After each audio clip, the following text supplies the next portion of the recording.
Hi everyone. ඉතින් මගේ කලින් වීඩියෝ එක ගොඩාක් අය බලලා තිබ්බා. ගොඩක් කමෙන්ට් කරලා තිබ්බා. ඉතින් තව වීඩියෝස් කරන්න කියලා මාව එන්කරේජ් කරලා තිබ්බා. ඉතින් ගොඩාක් thank you ඒ හැමෝටම. මගේ ජීවිතේම මගේ එක්ස්පීරියන්ස් වලින් මම ඔයාලත් එක්ක ෂෙයා කරගත්තු දේවල් වලින් ඔයාලා කවුරු හරි පුංචි හරි දෙයක් ඉගෙනගෙන මොටිවේට් වුණා නම් ඒක තමයි මට හම්බෙන ලොකුම සතුට. A few moments later. ඉතින් මං අද ඔයාලත් එක්ක ෂෙයා කරගන්නේ තවමත් ඔයාට අයිඩියා එකක් නැත්නම් අනාගතයේ ඔයාගේ ෆියුචර් ලයිෆ් එක කොයි වගේද වෙන්න ඕන, කොයි වගේ තැනකටද ඔයා යන්න ඕන, ඔයා මොන වගේ ජොබ් එකක්ද කරන්න ඕන, අන්න එහෙම කිසිම අයිඩියා එකක් නැති අයට. ඉතින් මගේ ජීවිතේත් මටත් මේ වගේ කාලයක් තිබිලා තියෙනවා මොකද්ද කරන්න කියලා, මොන වගේ තැනකටද යන්නේ කියලා හිතාගන්න බැරි වුණා. ඒ වගේ කාලෙදි මම කරේ මට හම්බෙන හැම ඔපචුනිටි එකක්ම මම එක්ස්ප්ලෝර් කරන්න ගත්තා. මොන වගේ ජොබ් එකක් හම්බුණත් මම ඒ දේවල් කරන්න පටන් ගත්තා. ඔයාලටත් මට කියන්න තියෙන්නේ ඔයාලට ගැළපෙන දේ නොගැළපෙන දේ මොකද්ද ඔයාගේ පැෂන් එක කියලා දන්නේ නැත්නම් ඔයාලට හම්බෙන හැමදේම එක්ස්ප්ලෝර් කරන්න. ඕන තරම් ජොබ් තියෙනවා ලංකාවේ අපිට ගෙදරින් ඉඳන් උනත් කරන්න පුළුවන්. ඔන්ලයින් ජොබ් තියෙනවා සමහරක් ඒවා පේඩ් වෙන්න පුළුවන්, අන්පේඩ් වෙන්න පුළුවන්. පේඩ් ජොබ්ස් වලටත් ලොකු ගාණක් ගෙවන්න නැති වෙන්න පුළුවන්. ඉතින් හැබැයි ඔයාගේ ඒ පැෂන් එක නම් ඔයා ඒ වගේ දේවල් එක්ස්ප්ලෝර් කරන්න. මොකද ඒකෙන් ලැබෙන එක්ස්පීරියන්ස් එක ඔයාට ගොඩක් වටිනවා ඔයාගේ ඊළඟ ජොබ් එකේදී හොඳ සැලරි එකකට යන්න. ඒ වගේම අනිත් දේ තමයි ඔයා දෙයක් ආරම්භ කරොත් ඒක දිගටම ඒ විදියටම කරගෙන යන්නත් ඕන. මොකද මගදී නැවැත්තුවොත් ඔයාට සාර්ථකත්වයට කවදාවත් පත් වෙන්න නම් බෑ. මොකද මාත් එක්ක ගොඩාක් අය කියලා තියෙනවා මම බිස්නස් එකක් පටන් ගත්ත ලොකු ගාණක් වියදම් කරලා හැබැයි ඒක මට දියුණු කරගන්න බැරි වුණා මම ඒක නිසා තෑරලා දැම්මා කියලා. මේ විදියට කියන ගොඩාක් අයගේ වෙලා තියෙන්නේ එයාලා ආරම්භයේදී ලොකු මුදලක් වැය කරලා ඒකට ප්‍රයොරිටි එක දුන්නට එයාලා දිගටම ඒ ફોකසින් එක තියාගෙන යන්නේ නැහැ. ටික දවසක් කරද්දී එයාලා ඒ දේ නවත්තනවා. ඉතින් මේක තමයි එයාලට සාර්ථකත්වයට පත් වෙන්න බැරි වෙන ලොකුම හේතුව. මේ වෙලාවේදී මේ වීඩියෝ එක බලන නංගි කෙනෙක් හරි මල්ලි කෙනෙක් හරි ඉන්නවනම් විභාගයකට පාඩම් කරන එහෙමත් නැත්නම් ජොබ් එකක් හොය ඉන්න මට ඔයාලට කියන්න තියෙන්නේ ඔයාලා දැන් වෙන උනන්දුව ඒ විදියටම ඉස්සරහටත් කරගෙන යන්න. මගදී මොන ප්‍රශ්න වුණත් ඔයාලා වැටෙන්න එපා. සමහරක් වෙලාවල් වලදී ඔයාට දැනෙන්න පුළුවන් මම කොච්චර මහන්සි වුණත් මට මේකේ ප්‍රතිඵලයක් ලැබෙන්නේ නැහැ කියලා. හැබැයි මතක තියාගෙන ඉන්න මේ කාලය කියන රෝදේ එක තැන නැවතිලා තියෙන දෙයක් නෙමෙයි. මේක හැමතිස්සෙම වටේට කැරකෙනවා. මේ වෙලාවේදී ඔයා ඉන්නේ අසාර්ථකත්වයේ කියන පැත්තේ නම් තව ටික වෙලාවක් යද්දි ඔයා සාර්ථකත්වයේ කියන පැත්තට ළඟා වෙනවා.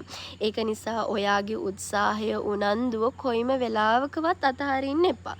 ඒ වගේම ඔයා ගොඩාක් මහන්සි වෙලා ඔයාට දැන් ඇති වෙලා නම් තියෙන්නේ මම ඔයාට කියන්නේ මේ වෙලාවේදී පුංචි බ්‍රේක් එකක් ගන්න. ඔයාට පුළුවන් ඒ දේවල් වලින් ඈත් වෙලා පොඩ්ඩක් එළියට යන්න, යාළුවොත් එක්ක කතා බහ කරලා එන්න, ෆිල්ම් එකක් බලන්න, නැත්තම් මොනෝ හරි තමන් ආස දෙයක් උයාගෙන කන්න. මේ වගේ වෙනස් දෙයක් කරන්න. දවසක් දෙකක් පොඩ්ඩක් ඒ දේවල් වලින් ඈත් වෙලා පොඩි විවේකයක් ගන්න. මේ විවේකය ගන්න කාලේදී ඔයාට තේරුම් යනවා ඔයාගේ සමහර වැරදි. ඔයාට ඇයි මෙහෙම එක තැන වැරදෙන්න උනේ.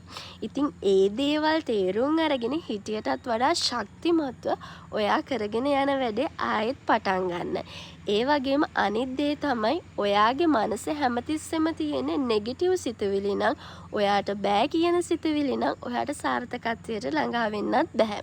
ඒ වගේම මුලින්ම ඔයා කරන්න ඕන ඔයාගේම මනස මෙන්න මේ හයි වයිබ්‍රේෂනල් හයි මයින්ඩ්සෙට් එකකින් පුරවා ගන්න එක. ඉතින් ඒකට ඔයාට ඕන තරම් YouTube එකේ වීඩියෝස් තියෙනවා. පොත්පත් අරගෙන කියවන්න පුළුවන්. ඔයාගේ මනස හයි වයිබ්‍රේෂනල් මට්ටමකට පත් කරගන්න. ඉතින් ඔයා වටේ ආශ්‍රය කරන්නේ හැමතිස්සෙම නෙගටිව් මයින්ඩ්සෙට් එකක් තියෙන පිරිසක් නම් හැමතිස්සෙම ඔයත් එක්ක කියන්නේ අපිට දැන් මේ වැඩේ කරගන්න බෑ කොච්චර කරත් මෙච්චර තමයි. ඒ විදියට නම් අනේ ඔයා අදම ඒ වගේ යාළුවන්ගෙන් ඈත් වෙන්න ඕන.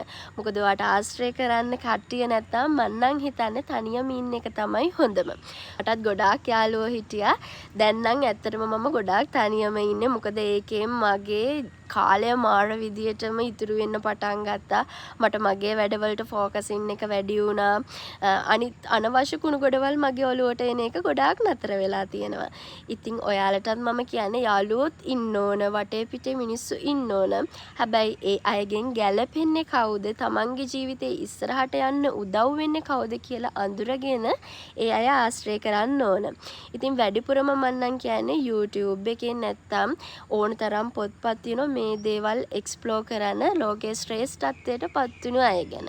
ඉතින් එයාලා කොහොමද එයාලගේ ටාගට්ස් වලට ඇචීව් කරගත්තේ කියන දේ ඔයාලා ඉගෙන ගන්න. ඒ දේවල් වලිනුත් ඔයාලගේ ටාගට්ස් වලට යන්න ලොකු මොටිවේෂන් එකක් හම්බ වෙනවා.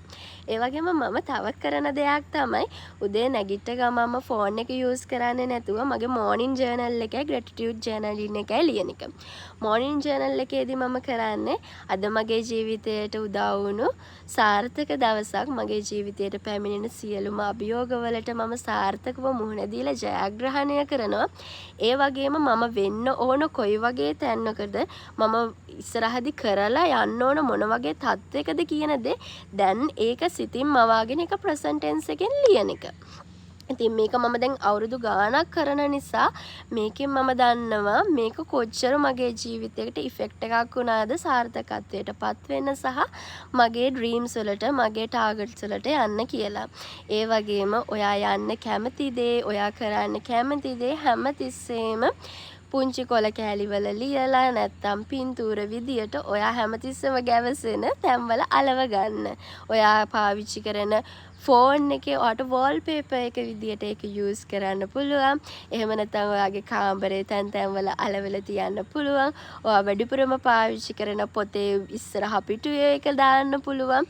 ඉතින් මේ විදියට හැමතිස්සෙම ඔයා ඒ දේවල් දකිද්දි ඔයාගේ මනසින්ම ඔයා නොදැනුවත්වම ඔයා ඒ තත්වයට පත් කරනවා.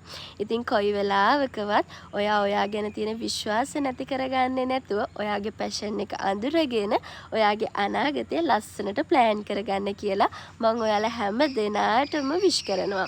ඒ වගේම මේ වීඩියෝ එකෙන් පුංචි හරි දෙයක් ඔයාලා ඉගෙන ගත්තනම් මගේ channel එක subscribe කරලා ඔයාලට මොන වගේ වීඩියෝ එකක්ද ඉස්සරහට ඕන කියන දේත් කමෙන්ට් කරගෙන යන්න. ඉතින් ඔයාලා හැමෝටම good luck.